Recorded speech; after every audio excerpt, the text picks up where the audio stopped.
Abolition of untouchability, অর্থাৎ untouchability মানে অস্পৃশ্যতা, অ্যাবলিশন মানে দূরীকরণ।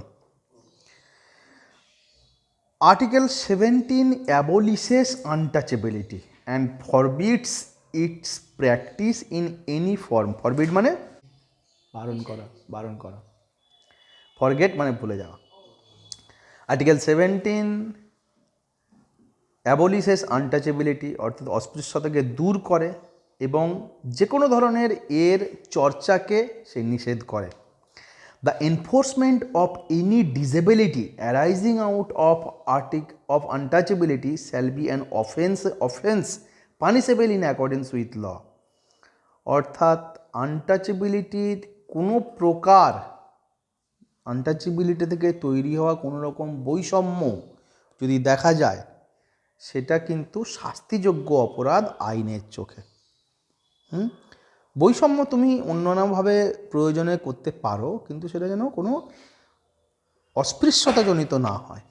আরে reservation, woman reservation, SC ST reservation, এগুলো তো সব বৈষম্য, ঠিক কি না? এগুলো পজিটিভ বৈষম্য। ডিসক্রিমিনেশনটা পজিটিভ ডিসক্রিমিনেশন, ওয়েলফেয়ারের জন্য ডিসক্রিমিনেশন, কাউকে কষ্ট দেওয়ার জন্যে বা হিউমিলিয়েশন করার জন্য নয়।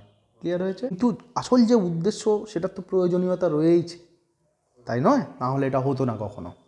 The 1976 the untouchability offences act 1955 has been comprehensively amended and renamed as protection of civil rights act 1955 to enlarge the scope and make penal provisions more stringent. ভালো করে মানে বোঝো, এটা একটা আনটাচেবিলিটির ওপরে অ্যাক্ট ছিল, এবিলিটিটা যে অফেন্স, ছোঁয়াছুঁয়ি যে অফেন্স, সেটার উপরে একটা ছিল। কবে? 1955 সালে। ভালো করে বুঝলে 47-এ দেশ স্বাধীন হলো। ওকে, 1950-এ আমাদের কনস্টিটিউশন গ্রহণ করলাম, 1952-তে নতুন সরকার হলো, আর নতুন সরকার গঠন হওয়া 3 বছরের মাথায় একটা আইন তৈরি হলো আনটাচেবিলিটির ওপরে। সেই যে 55-তে আইনটা ছিল, সেই আইনটা 1976-এ থরলি অ্যামেন্ড করা হলো।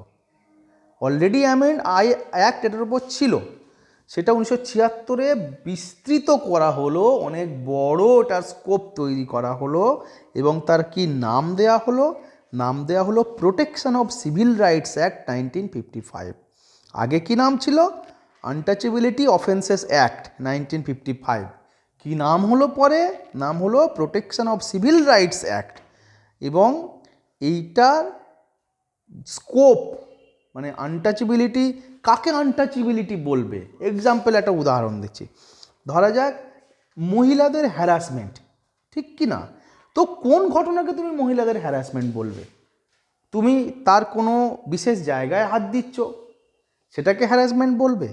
তুমি তার গায়ে হাতে পায়ে মাথায় যখন খুশি চাঁটি মারছ, সেটাকে হ্যারাসমেন্ট বলবে? না, হ্যারাসমেন্ট ধরা যাচ্ছে তুমি যদি তার দিকে কোনো খারাপ ইঙ্গিতও করো, তাহলেও হ্যারাসমেন্ট হতে পারে। তুমি হয়তো তার গায়ে হাত দিলে না, তোমার ইঙ্গিতও হ্যারাসমেন্ট হতে পারে। সুতরাং হ্যারাসমেন্টের স্কোপটা বাড়িয়ে দেওয়া হলো। হ্যারাসমেন্ট কনসেপ্টটা, হ্যারাসমেন্ট কাকে ধরা হবে তার স্কোপটাকে বাড়িয়ে দেওয়া হলো। ঠিক তেমনি আনটাচেবিলিটি থেকে যে ডিসক্রিমিনেশনগুলো হয় তার স্কোপটা অনেক বাড়িয়ে দেওয়া হলো। মানে আগে কি হতো যে তুই জলে নামিস না, তুই ছোট লোকের জাত, কিন্তু এখন জলে নামিস না, এখন যদি হয়তো অন্য কোনো আকার ইঙ্গিতেও তুমি কোনো রকম অপমান করো বা তোমার বক্তব্যের মধ্যে ইনডাইরেক্টলি যদি কোনো হিউমিলিয়েশন থাকে তার প্রতি, সেটাকেও কিন্তু অপরাধ হিসেবে গৃহীত হবে, গণ্য হবে। সেটা অর্থাৎ স্কোপটা বাড়িয়ে দেওয়া হলো through protection of civil rights acts in 1976-এর অ্যামেন্ডমেন্টে। ক্লিয়ার হয়েছে? দেখো, এবং যে শাস্তিগুলো ছিল, পিনাল প্রভিশনসগুলো ছিল, সেগুলো আরও শক্ত করে দেওয়া হলো, বাড়ানো হলো। The act defines civil right as any right accruing to a person by reason of the abolition of untouchability by article 17 of the constitution. Accrue মানে ACCRUE, অ্যাক্রু মানে জমা হওয়া, অ্যাক্রু মানে জমা হওয়া, একজোট হওয়া, ঠিক আছে? তাহলে the act defines civil rights, act civil রাইটসকে এইভাবে সংজ্ঞায়িত করছে। as any rights accruing to a person by reason of the abolition of untouchability by Article 17 of the Constitution. অর্থাৎ সিভিল রাইটস হলো সেই রাইটগুলো যাতে কোনো রকম ছোঁয়াছুঁয়িজনিত ভেদাভেদের যেন চিহ্ন না থাকে। যেখানেই কোনো ভেদাভেদজনিত বৈষম্য থাকবে সেটাকে আর আমরা সিভিল রাইটস বলতে পারবো না। ওকে, the term untouchability has not been defined either in the Constitution or in the Act. না সংবিধানে না কোনো অ্যাক্টে আনটাচেবিলিটিকে কিন্তু ডিফাইন করা হয়নি, বলা হয়নি যে what is the untouchability exactly is বা what the untouchability exactly is. Okay, however the Mysore high court held that the subject matter of Article 17 is not untouchability in its literal or grammatical sense. Mysore high court কি বলছে যে article 17 যে untouchability সেটা তার যে শব্দটা শুনলে যেটা বোঝা যায় বা শব্দটা লিখলে যেটা মানে হয় কেবল সেইটা নয়। তাহলে সেটা কি? সেটা হচ্ছে ওকে practice at it had developed historically in the country. অর্থাৎ আমাদের ভারতবর্ষে আমাদের দেশে প্রাচীন যুগ থেকে যে বৈষম্য যে ভেদাভেদের ভাবটা হয়ে আসছে সেইটাকেই আনটাচেবিলিটি বলছে। শুধু যে তার মানে ছুঁইলেই হবে, অস্পৃশ্য হলেই আমরা যেটাকে ধরবো সেরকম না। আমাদের চিরাচরিতভাবে আমরা ভারতবর্ষে যে জিনিসটাকে বয়ে নিয়ে আসছি সেটাই আনটাচেবিলিটির মধ্যে পড়ে যাবে। It refers to the social disabilities imposed on certain classes of persons by reasons of their birth in certain castes. অর্থাৎ এটা হচ্ছে সেরকম একটা সামাজিক বৈষম্য। সেটা কোথা থেকে তৈরি হয়েছে? কেবলমাত্র নিচু জায়গায় জন্ম বা নিচু শ্রেণীতে জন্ম বা নিচু শ্রেণীতে বসবাস করে সেই কারণেই বিভেদ। এখান থেকেই আনটাচেবিলিটির কনসেপ্টটা ডিফাইন করা হয়। Hence, it does not cover social boycott of a few individuals of their exclusion from religious services. The Supreme Court held that the right under Article 17 is available against private individuals and it is the constitutional obligation of the state to take necessary action to ensure that right is not violated. অর্থাৎ ব্যাপারটা এরকম যে সাধারণত কি হয়, সাধারণত fundamental rights violet হলে individual supreme কোর্টে যাবে বা হাইকোর্টে যাবে বা জুডিশিয়ারির কাছে যাবে। ভায়োলেট কে করবে? স্টেট যখন করবে। ভালো করে এই লাইনটার মানেটা বোঝো একটুখানি। যখন স্টেট কোনো ফান্ডামেন্টাল রাইটস ভায়োলেট করবে, স্টেট মানে একটা ক্লাব, একটা সার্ভিস সেন্টার, একটা পয়েন্ট, ঠিক কি না, সব কিছু, একটা এলআইসি, একটা পিএসইউ। সুতরাং স্টেট যদি কারোর বিরুদ্ধে আনটাচেবিলিটির প্র্যাকটিস করে তো তাহলে কোর্টে তার বিরুদ্ধে কেস করা যাবে। এখানে বলছে শুধু স্টেট না, একটা প্রাইভেট ইন্ডিভিজুয়ালও যদি করে, যদি স্বরাজ রাহুলের নামে কিছু বলে বা সোনাই দাসপাড়া রিক্সা স্ট্যান্ডের রিক্সাওয়ালাদেরকে নিয়ে কিছু বলে, তাহলেও কিন্তু সোনাইয়ের বিরুদ্ধে আনটাচেবিলিটির শাস্তি লাগু হবে। Okay, state to take necessary action to ensure that this right is not violate. অর্থাৎ প্রত্যেকটা স্টেটকে এনশিওর করতে হবে, নিশ্চিত করতে হবে যে এরকম ঘটনা যেন না হয়, কারোর যেন অধিকার লঙ্ঘিত না হয় due to untouchability. Okay, article 18 abolishes titles and makes 4 provisions in that regard. Article 18 টাইটেলকে দূর করে, বিনষ্ট করে এবং তার সম্বন্ধে 4টে বিশেষ নিয়ম তৈরি করে এই বিষয়ে। 1 number, it prohibits the state from conferring any title except a military or academic distinction on anybody whether a citizen or a foreigner. অর্থাৎ স্টেট, রাজ্য বা রাষ্ট্র বা আমরা যেগুলোকে রাজ্য হিসেবে পড়েছি আর্টিকেল 13 মধ্যে, তারা কোনো মানুষকে, ঠিক আছে, কোনো টাইটেল দিতে পারে না। টাইটেল মানে রাজা, মহারাজা, জমিদার, স্যার, এরকম কোনো উপাধি দিতে পারে না। কিসের ক্ষেত্রে ছাড় আছে? মিলিটারির ক্ষেত্রে, যেমন পরমবীর, ঠিক কিনা, বা একাডেমিক ক্ষেত্রে যেমন ধরা যাক পদ্মশ্রী বা doctorate. Okay, It prohibits a citizen of India from accepting any title from any foreign state. তুমি ধরো যাক বাংলাদেশ থেকে কি মায়ানমার থেকে কোনো বিশেষ একটা সম্বোধন নিয়ে এলে, হ্যাঁ, তোমাকে হের হিটলার বলছে, তাহলেও তুমি সেটা নিতে পারো না। Okay. Third, a foreigner holding any office of profit or trust under the state cannot accept any title from any foreign state without the consent of the president.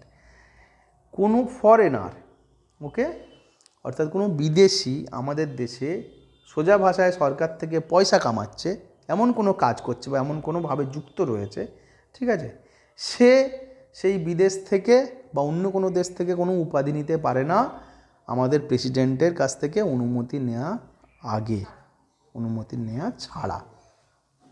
4 number, no citizen or foreigner holding any office of profit or trust under the state is to accept any present, emolument or office from or under any foreign state without the consent of the president. আমাদের কোনো citizen অথবা কোনো foreigner আমাদের এখানটায় যারা সরকারি পয়সা উপার্জন করে বা আয় করে বা কোনো ট্রাস্টের সাথে যুক্ত থাকে, তারা আমাদের প্রেসিডেন্টের অনুমতি ছাড়া বাইরের দেশের কারোর কাছ থেকেই কোনো টাকা পয়সা, কোনো অফিস ইত্যাদি স্বীকার করতে পারে না, নিতে পারে না। হয়েছে? From the above it is clear that the hereditary titles of nobility, বংশানুক্রমিক যে উপাধি ছিল আগেকার দিনের বড় লোকদের, নোবেলদের, like Maharaja, Rajbahadur, Roy Bahadur, Rai Sahib, Dewan Bahadur etcetera, which were conferred by colonial state, আগে যখন কলোনি হয়ে থাকতাম আমরা ব্রিটিশদের আন্ডারে, তখন যেগুলো দেয়া হতো, আর ব্যান্ড, নিষিদ্ধ করে দেয়া হলো by article 18, as these are against the principle of equal status of all, মানুষের সমানাধিকার, সকল মানুষ সমান, এই নীতির বাইরে চলে যায় এগুলো, এই নীতিকে এরা ভেঙে দেয়, সেই জন্যে এগুলোকে নিষিদ্ধ করে দেওয়া হয়েছে। চলো, in 1996 the supreme court upheld the constitutional validity of the national awards Bharat Ratna, Padma Vibhushan, Padma Bhushan and Padma Shri. অর্থাৎ 96 সালে সুপ্রিম কোর্ট এই অ্যাওয়ার্ডগুলো গ্রহণ করে বা স্বীকার করে। It ruled that these awards do not amount to titles within the meaning of Article 18 that prohibits only hereditary title of nobility. Supreme কোর্টের বক্তব্য, এই যে অ্যাওয়ার্ডগুলো অর্থাৎ ভারতরত্ন, পদ্মবিভূষণ, এগুলো আর্টিকেল 18 আন্ডারে যে উপাধিগুলোকে ধরা হয়, যে আগেকার দিনের নোবেলদের বা বড় লোকদের যে বংশানুক্রমিক উপাধি, এগুলো সেগুলোর মধ্যে পড়ে না, ভারতরত্ন, পদ্মশ্রী সেগুলোর মধ্যে পড়ে না। Therefore, they are not violative of Article 18 as the theory of equality does not mandate the merit should not be recognized. অর্থাৎ এগুলো আর্টিকেল 18কে লঙ্ঘন করে না। এবং দেখো একটা কি সুন্দর line, the theory of equality does not mandate that merit should not be recognised. অর্থাৎ সমতার নীতি, সকলে সমান, এই ধারণা মানে এইটা নয় যে তুমি কারোর বিশেষ গুণ রয়েছে, বিশেষ বৈশিষ্ট্য রয়েছে, সেটাকে তুমি স্বীকার করবে না। কারোর বিশেষ ক্ষমতা, বিশেষ গুণ রয়েছে, সেটাকে স্বীকার করার মানে এই নয় যে সব মানুষ সমান, এই নীতিকে বিশ্বাস করলাম না। However, it also ruled that they should not be used as the suffixes or prefixes to the names of awardees, otherwise they should forfeit the awards. কিন্তু বা যদিও এ কথাও বলা হলো যে এটাকে সাফিক্স বা প্রেফিক্স হিসেবে ব্যবহার করা যাবে না, যদি করে তাহলে উপাধিগুলো কেড়ে নেওয়া হবে। কেমনভাবে ব্যবহার করা হয় আগে বা পরে, যেমন ধরা যাক তুমি একটা পদ্মশ্রী উপাধি পেলে, তো তুমি তোমার নামের সাথে এরকম লিখতে পারো না যে পদ্মশ্রী স্বরাজ বা স্বরাজ পদ্মশ্রী, না, ওটা তোমার নাম আলাদা কথা, কিন্তু উপাধি যদি তুমি পাও একটা সরকারের কাছ থেকে, সেটা তুমি নামের পাশে ওরকম লিখতে পারো না। তুমি কেমনভাবে লিখবে, স্বরাজ হালদার একজন পদ্মশ্রী বিজেতা বা ওয়ান পদ্মশ্রী উইনার বা পদ্মশ্রী হোল্ডার, এইভাবে লিখতে হবে। ক্লিয়ার হয়েছে? না। These national awards were instituted, national অ্যাওয়ার্ডসগুলো 1954 সালে ইনস্টিটিউট হয়েছে। The Janata party government headed by Morarji Desai discontinued them in 1977। দেখ আমরা বারবার মোরারজি দেশাইয়ের নাম খুঁজে পাই, তাই না? ও অনেক কাণ্ড ঘটিয়েছিল, ঠিক আছে। 1977 সালে এই সমস্ত national award Morarji Desai cancel করে দিয়েছিল। But they were again revived in 1980 by Indira Gandhi government. 1980-তে ইন্দিরা গান্ধী গভর্নমেন্ট আবার সেগুলোকে পুনর্প্রতিষ্ঠিত করেছিলেন।